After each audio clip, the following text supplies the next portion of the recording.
कुरुंदवाड शहर अतिक्रमणाच्या विळख्यात अडकलं आहे. शहरातील रस्त्यावरच मोठ्या प्रमाणात अतिक्रमण झालं आहे. त्यामुळे वाहतुकीस आणि येणाऱ्या जाणाऱ्या नागरिकांना तारेवरची कसरत करावी लागते. त्यामुळे कुरुंदवाड शहर अतिक्रमणमुक्त व्हावं अशी मागणी होत आहे. दरम्यान कुरुंदवाड पालिकेनं शहरातील मुख्य रस्त्यावरील अतिक्रमण हटवण्याची मोहीम हाती घेतली असून मुख्य रस्त्यालगत अनधिकृतपणे उभारण्यात आलेल्या टपऱ्या व हातगाड्यांवर कुरुंदवाड नगरपालिकेनं ही कारवाईची प्रक्रिया सुरू केली असून संबंधित अतिक्रमणधारकांना नोटिसा बजावल्यात. परवानगीशिवाय करण्यात आलेली ही उभारणी तात्काळ काढून टाकावी, अन्यथा नगरपरिषदेकडून ती हटवून खर्च वसूल केला जाईल असा इशारा प्रशासनानं दिला आहे.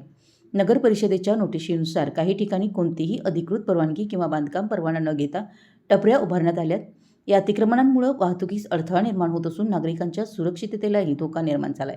त्यामुळे संबंधितांना लेखी नोटीस देऊन संबंधितांकडे वैध परवानगी अथवा कागदपत्र असतील तर ती तात्काळ सादर करावीत, अन्यथा सदर अतिक्रमण बेकायदेशीर ठरवून नगरपरिषदेकडून ते काढण्यात येणार आहे.